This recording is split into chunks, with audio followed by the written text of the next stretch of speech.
we've already got a question here coming in from Chris on LinkedIn, who says, will ERP providers be bringing new versions of their platforms, which companies will have to upgrade to? So I guess we might as well rip the Band-Aid off. The question of upgrades, forced upgrades, all that stuff.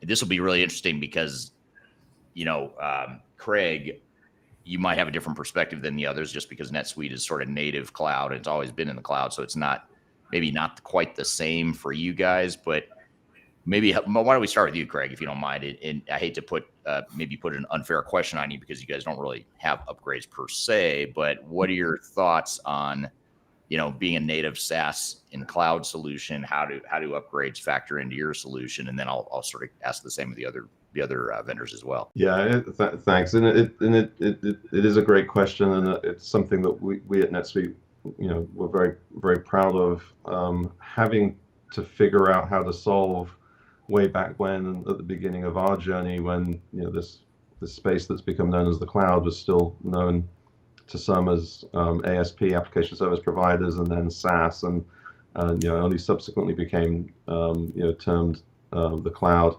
as adoption grew. We realized very early on that one of the advantages of being in the cloud was that we were taking away some of the or actually much of the hard work and effort that was required in maintaining physical software on servers that were running in the facilities of our target customers. And at that time, we were selling to relatively small businesses, and when they would come to us and ask us questions about security and availability and the kinds of systems and hardware that our application was running on, and they were talking to us in their office where their entire business data was sitting on an IBM or a Dell PC that was also there, where their coffee cup was resting underneath their desk.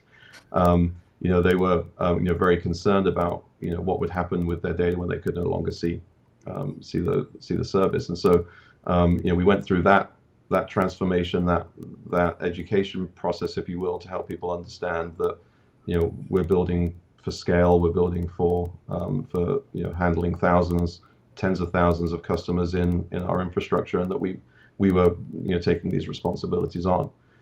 Turning to upgrades, then the notion of running in the cloud and of turning over those responsibilities to a cloud vendor also meant that we had to solve the upgrade problem. And I won't say that it was while I was around at the time, it was folks like Evan and other of the early team members that figured out exactly how to do that, and to make it a seamless process. So while we do quote unquote upgrade our product, we have twice yearly major releases and monthly minor releases. Those are by and large a seamless process for our customers. All of the configurations that our customers have in place, all of the extensions, particularly the extensions that are deployed by our Suite Cloud Developer Network partners that are deploying what we call Suite apps to either verticalize or extend horizontal capabilities. All of that becomes part of the implementation for our customers, and all of that is seamlessly quote unquote upgraded or supported and maintained across all of our releases, multiple times a year.